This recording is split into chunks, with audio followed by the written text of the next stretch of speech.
미쳐버릴 것 같았습니다. 이런 스트레스가 너무 큽니다. 전체 판매 1위를 했습니다. 쉬우면 누구나 다 했을 겁니다. 왜 신제품을 꼭 만들어야 할까요?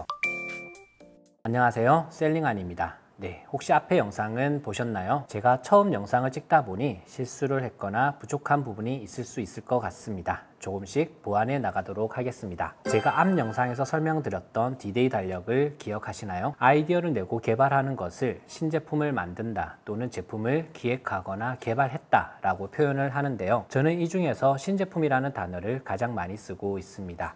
그래서 신제품이라고 통일해서 설명을 하도록 하겠습니다. 신제품, 과연 신제품은 무엇일까요? 무엇인지 알아야 만들 수 있으니까요. 그 전에 우리는 왜 신제품을 꼭 만들어야 할까요? 이 얘기부터 한번 해보려고 합니다. 사실 이제 온라인으로 제품 판매를 해볼까 하는 분이라면 제 영상과 맞지 않을지도 모르겠습니다. 어떤 제품을 판매하는 게 중요한 게 아니라 어떤 방식으로 어떤 제품이든 온라인으로 팔아서 돈만 벌기를 원하신다면 안 맞으실 수도 있습니다. 그런데 다시 한번 생각해 보면 여러분은 돈을 한 번만 벌기를 원하시나요? 아니면 꾸준히 계속 벌기를 원하시나요? 특히 투잡으로 온라인 판매를 하려고 하시는 분들이 원하시는 건 관리를 많이 하지 않아도 꾸준히 제품이 계속 판매가 되는 걸 원하지 않으신가요? 그리고 창업을 생각하시는 분들은 제대로 한번 팔아보려고 하시는 게 아니신가요? 그럼 꾸준히 계속 판매를 하거나 제대로 한번 해보려고 하면 어떤 제품을 팔아야 할까요?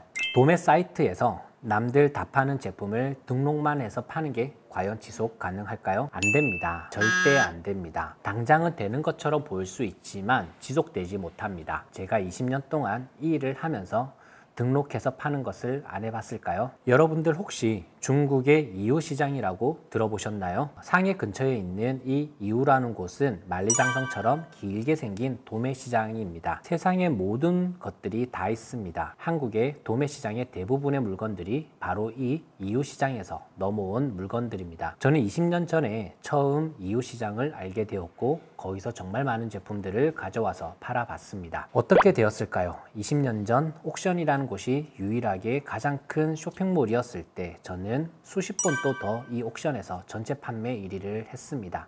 하루에 수백 개가 나가고 수천 개가 나가면 정말 좋습니다. 그런데 그렇게 많이 나가면 뭐 할까요? 다음날 팔 수 있을지 없을지 장담을 못합니다. 별일이 다 있습니다. 잘 팔리면 도매처에서 잘한다고 더 잘해라고 가격을 할인해 줄까요? 아닙니다. 절대 그렇지가 않습니다. 오히려 가격을 올릴 수 있습니다. 왜냐하면 잘 팔리는 걸 알고 여기저기서 달라고 할 거고 그렇다면 인기가 있어서 굳이 싸게 줄 필요가 없어지기 때문입니다. 아니면 자기들이 직접 팔아도 되기도 합니다. 그렇다면 잘 팔다가 하루 아침에 납품이 중단되는 게 다반사입니다. 그리고 그런 도매 시장에는 어떤 제품이 있을까요? 안 팔리는 제품이 또는 뭔가 문제가 있는 제품이 도매 시장에 깔리고 있을 경우가 훨씬 더 많습니다. 저는 혼자 10년 동안 넘게 소싱을 해서 제품을 팔다가 미쳐버릴 것 같았습니다. 이런 스트레스가 너무 큽니다. 그래서 소싱을 딱 중단하고 온라인 장사를 모두 멈추고 저는 취업을 했습니다. 그때 입사한 곳이 우리나라에서 유명한 주방용품 관련 회사였습니다. 저는 거기서 제품을 만드는 방법을 5년 정도 배워서 창업을 한 회사가 지금의 바로 이 회사입니다. 저는 왜 사장을 하다가 직원이 되었다가 다시 창업을 하게 되었을까요? 바로 이 문제 때문입니다. 잘 팔면 뭐해? 내일을 알 수가 없는데. 여러분, 언제까지 남의 제품을 파실 건가요? 언제까지 도매처에 끌려다니고 본사에 끌려다니실 건가요? 이제는 그만 자기 제품을 팔았으면 좋겠습니다. 쉽지 않습니다. 쉬우면 누구나 다 했을 겁니다. 오히려 신제품 만드는 게 쉬우면 안 되는 게 아닐까요? 그게 오히려 좋은 거 아닐까요? 그래야 나를 지킬 수 있는 것이 되기 때문입니다. 이번 기회에 남의 제품 말고 내 제품을 파시길 바랍니다. 제가 최대한 도와드리도록 하겠습니다. 제품을 기획하는 방법, 신제품을 만드는 방법 하나씩 알려드리도록 하겠습니다. 우선 오늘은 신제품을 만드는 방법 알려드리도록 하겠습니다. 첫 번째 방법은 카테고리를 변경하는 방법입니다. 카테고리 변경? 네, 무슨 말일까요? 제가 앞에 영상에서 설명드렸던 D-Day 달력을 기억하시나요? 바로 이 제품이 카테고리를 변경해서 신제품으로 성공한 사례입니다. 수험생용 달력을 유아용으로 만들었죠. 이해가 되시나요? 다른 카테고리에 있는 제품을 전혀 다른 카테고리로 변경하는 방법입니다. 제가 가장 많이 쓰는 방법입니다. 그래서 좋은 사례가 많은데요. 나중에 하나씩 설명드리도록 하겠습니다. 두 번째 방법은 소재를 변경하는 방법입니다. 저는 이 방법으로 올해 하나의 제품을 출시했고 이 제품은 어느덧 월 매출 1억이 훌쩍 넘게 성장하기도 했습니다. 다음 세 번째 방법은 기능을 추가하는 방법도 있고요.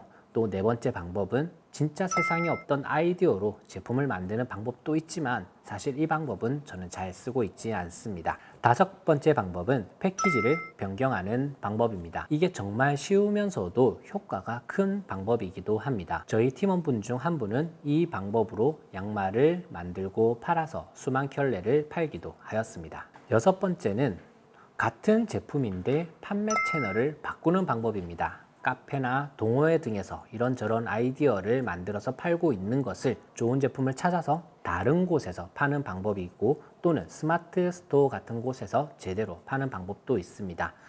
그렇다고 그대로 팔라는 건 아닙니다. 암암리에 판매가 되는 수밖에 없는 이유가 있겠죠. 이걸 어떻게 해결해서 제품을 개발하는지가 중요한 이야기입니다. 또 세상에서 처음 보는 제품을 다시 판매하는 방법도 있습니다. 저는 20년 전에 처음 팔았던 품목을 10년 뒤에 다시 팔고 최근에도 또 다시 팔아서 몇 컨테이너를 팔아본 경험이 있습니다.